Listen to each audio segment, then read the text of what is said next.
نحمده ونصلي على رسوله الكريم اما بعد اللهم صل على سيدنا محمد وعلى آل سيدنا محمد وبارک وسلم۔ ریاض الجنہ، آپ صلی اللہ علیہ وسلم کے حجرہ مبارک اور منبر نبوی صلی اللہ علیہ وسلم کے درمیانی حصے کو ریاض الجنہ یا روضۃ الجنت بھی کہتے ہیں۔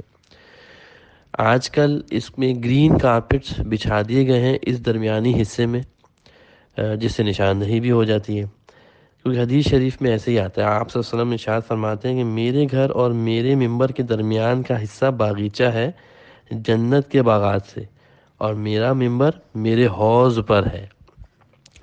بعض روایات میں یہ بھی آتا ہے کہ میری قبر اور میرے منبر کے درمیان جنت کے باغات کا ایک باغیچہ ہے، تو اس کو ریاض الجنت کہتے ہیں۔ یہی وجہ ہے کہ اس مقدس مقام پر جو سکون، راحت، فرحت نصیب ہوتی ہے وہ کسی اور جگہ پہ نصیب نہیں ہوتی۔ جو لطف عبادت اور ذوق طاعت یہاں حاصل ہوتا ہے وہ کسی اور جگہ حاصل نہیں ہوتا۔ یہاں پہنچ کر انسان آغوش رحمت میں آ جاتا ہے اور سراپائے رحمت بن جاتا ہے۔ اچھا، اب ریاض الجنہ کے اندر کوئی 8 ستون ہیں جو کچھ حجرے کے اندر آ گئے ہیں اور کچھ باہر واضح ہیں۔ ان کی اپنی جگہ ایک بہت بڑی اہمیت ہے۔ ان ستونوں میں جو سب سے پہلا ستون آتا ہے، اور ان ستونوں کے اوپر لکھا ہوا بھی ہے استوانہ حنانہ یا استوانہ عائشہ، یہ لکھا بھی گیا ہے۔ اب آپ وسلم کا جو منبر ہے اس کے ساتھ ایک استوانہ، اس کو کہتے ہیں استوانہ حنانہ۔ اس کی تفصیل کچھ اس طرح کر کے، یہ کھجور کا تنا تھا جس سے ٹیک لگا کر آپ صلی اللہ علیہ وسلم خطبہ دیا کرتے تھے، لیکن پھر جس طرح سے تعمیرات ہوتی چلی گئیں تو اس ستون کو، اس کو پکا کر دیا گیا منبر کے ساتھ ہی۔ تو جب آپ صلی اللہ علیہ وسلم منبر پہ تشریف لائے تو ایک چیخ کی آواز آئی اور رونے کی آواز آئی، اور صحابہ کرام پوری مسجد میں گونجی رونے کی آواز، تو صحابہ کرام بھی آپ دیدہ ہو گئے کہ یہ کیا ہوا۔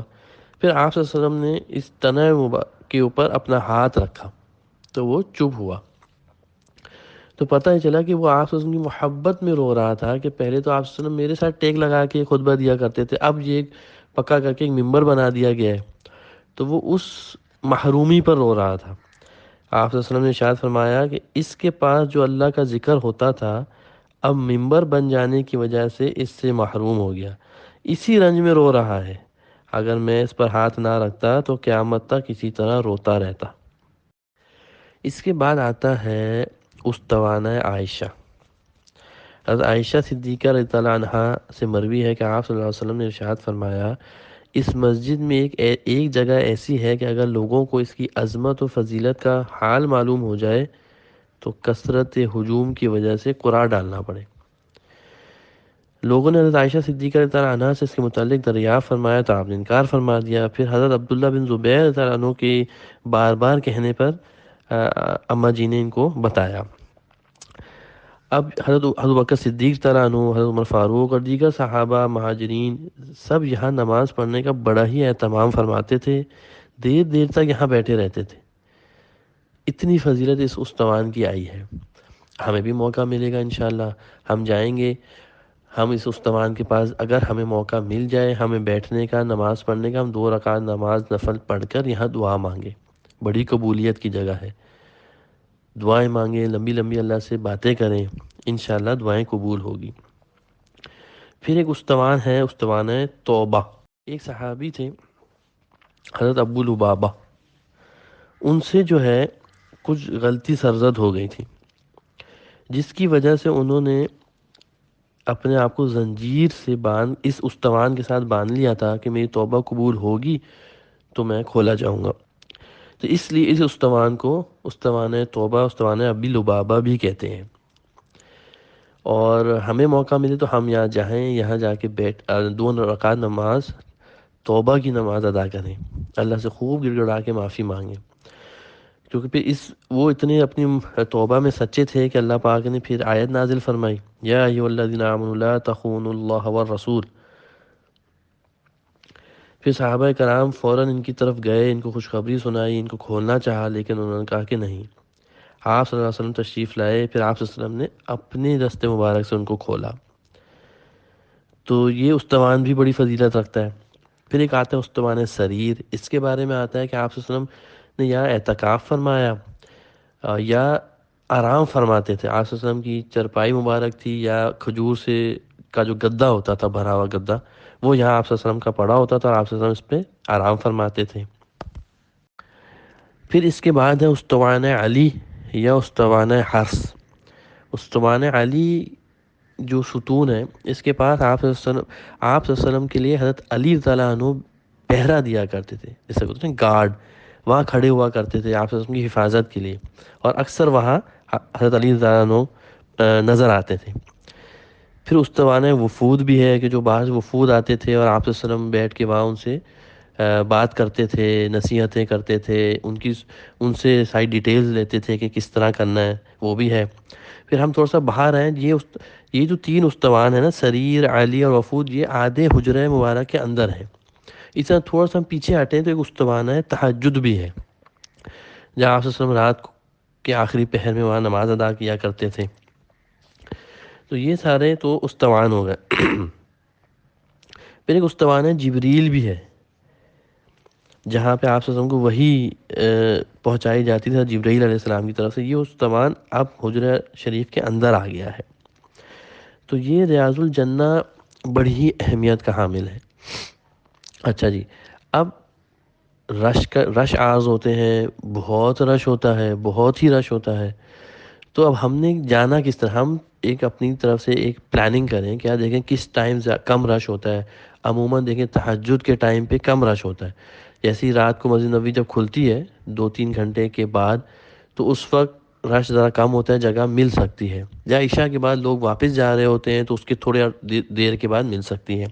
اب آج کل تو یہ ہو چکا ہے کہ ہمیں پرمیشن لینی پڑتی ہے حالات کی وجہ سے، لیکن اگر ہمیں موقع مل جائے، دیکھیں رش ہے، کسی کو تکلیف نہیں پہنچانی، دھکا نہیں دینا، ٹاپ کے آگے نہیں جانا، کندھے پھیلان کر، اللہ کی ذات سے امید ہے جگہ مل جائے گی، صبر کرنا ہے۔ ہم جو ریاض الجنہ کے گرین کارپٹس جہاں سے سٹارٹ ہو رہے ہیں، شروع ہوتے ہیں، ہم وہاں کھڑے ہو جائیں۔ اللہ کی توفیق سے انشاءاللہ آہستہ آہستہ ہم آگے ہوتے چلے جاتے ہیں، اور جہاں جگہ ملے، دیکھیں دل تو ہے کہ سارے استوان پہ جا کے ہم نوافل ادا کریں، لیکن ممکن بھی نہیں ہے، رش ہوتا ہے، لوگ بیٹھے، جہاں ہمیں جگہ ملے ہم وہیں نماز ادا کر لیں، اللہ سے تمام دعائیں مانگ لیں، کسی کو تکلیف پہنچائے بغیر۔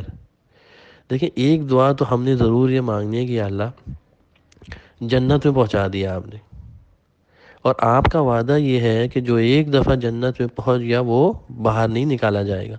تو یہ آپ ہی نے فرمایا، آپ محبوب صلی اللہ علیہ وسلم نے بتایا کہ یہ جنت کا باغ ہے، ہمیں جنت میں آپ نے پہنچا دیا، یا اللہ ہمیں اس سے باہر نہ نکالنا۔ قیامت کے روز بھی یہی دعا، قیامت کے روز جو جنت میں ہم جائیں گے تو پھر ہمیں یا اللہ اب ایک دفعہ ہم آ گئے ہیں تو بس ہمیں قبول فرما لے۔ تو اس جنت کے ٹکڑے پہ بیٹھ کر ہم یہ دعا مانگیں گے تو انشاءاللہ جنت میں ہی اللہ پاک ہمیں پہنچائے گا۔ توبہ کرنی ہے، سچی توبہ کرنی ہے، یہ نہیں کہ ہم باہر آ کے پھر وہی کام شروع کر دیں۔ پھر توبہ سب سے پہلے تو ہم یہ اصول سمجھ لیں کہ ہم توبہ کر کس چیز سے رہے ہیں۔ ہمیں یہ بات معلوم ہونی چاہیے کہ جو گناہ کو میں گناہ سمجھوں اور پھر اس سے توبہ کروں، پورے کلوزز بنائیں کہ ہاں یہ گناہ ہے، میں یا اللہ اس سے توبہ کرتا ہوں، مجھ سے نہ سرزد ہوں۔ پھر نادانی میں ہو جاتا ہے، انسان ہے، شیطان پیچھے لگا ہے، ہم معافی مانگ لیں، یا اللہ مجھے معاف کر دیا۔ اب کس چیز سے معافی مانگ رہے ہیں یہ ہمیں پتہ ہونا چاہیے، اور پھر ہمارے پاس تو موقع ہے، ہم جنت میں بیٹھ کر اللہ سے معافی مانگیں گے انشاءاللہ۔ تو اس کا بڑا خیال رکھنا چاہیے، اور یہ نصیبوں کی بات ہے۔ اب اللہ پاک وہاں پہنچا دے، ہم ریاض الجنہ میں پہنچ جائیں، ممبر رسول ہے، آپ سب ساتھ تشریف فرما ہے، اپنی آرام گاہ میں ہیں، حجرہ ساتھ ہے، قبر مبارک ساتھ ہے، تو وہاں جو مزہ ہے، جو نماز پڑھنے کا اور جو کیفیت ہونی چاہیے وہ بنا کے جائیں، توبہ کریں۔ جب ہم اپنے ہوٹل سے نکل رہے ہوں اور جا رہے ہوں تو خوب ہماری نظریں نیچے ہوں، ایک تعلق اللہ سے ہو کہ یا اللہ کہاں پہنچا دیا آپ نے، تو اب آپ نے ہی یہاں پہنچایا ہے تو پھر بنا دیے لوٹائیے گا نہیں، جھولی بھر کر ہی یہاں سے لوٹائیے گا۔